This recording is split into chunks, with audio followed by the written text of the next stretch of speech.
यांच्या नावाची मागणी होती, मी मागच सांगितलं. आणखीन काही लोक इच्छुक आहेत. सगळ्यांच्यातनं योग्य उमेदवार आम्ही काढू. छत्रपती शिवाजी महाराजांनी 2 वेळा स्वारी केली, तिथून काही खजिना असं इतिहासकारांना मान्य आहे, मात्र फडणवीस साहेब यांना मान्य नाही. काही त्यांना वेगळा इतिहास राज्यामध्ये तयार करायचा आहे. एक तर छत्रपती शिवाजी महाराजांचा पुतळा कोसळला मालवणमध्ये, एवढी दुर्दैवी घटना घडली.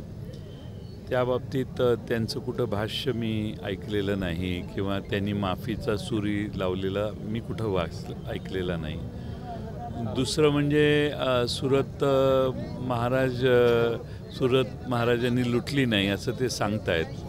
एकच आहे की गुजरात राज्याविषयी काहीही इतिहासात जरी झालं असेल तरी ते झालं नाही असं सांगून गुजरातच्या नेत्यांना खुश करण्याचा प्रयत्न का चालू आहे हेच मला कळत नाही. खरं म्हणजे देवेंद्र फडणवीसजी तसे हुशार नेते आहेत, पण मध्ये त्यांनी अफजल खान हे औरंगजेबाचे सरदार होते असा उल्लेख केला. जे आदिलशहाचे सरदार होते त्यांना औरंगजेबाच्याकडे त्यांनी नेमणूक केली.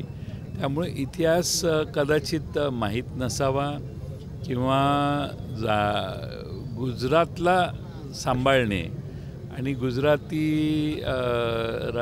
राज्यात आपल्या राज्यातून काही गेलं तरी चालेल, पण गुजरातच्या विरोधी काही बोलायचं नाही. छत्रपती शिवाजी महाराजांनी गुजरातवर स्वारी केली, सुरतवर स्वारी केली, तोही इतिहास बदलण्याची इच्छा आहे. त्यामुळे आता पुन्हा ही जर लोक निवडून आली तर सुरतेला शिवाजी महाराजांनी छापा मारला आणि लुटली सुरत 2दा, हा इतिहास बदलण्याची व्यवस्था होईल.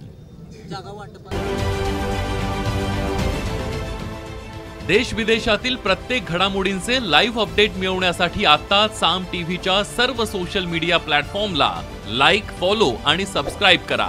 तसंच सर्व नोटिफिकेशनसाठी बेल आयकॉन प्रेस करायला विसरू नका.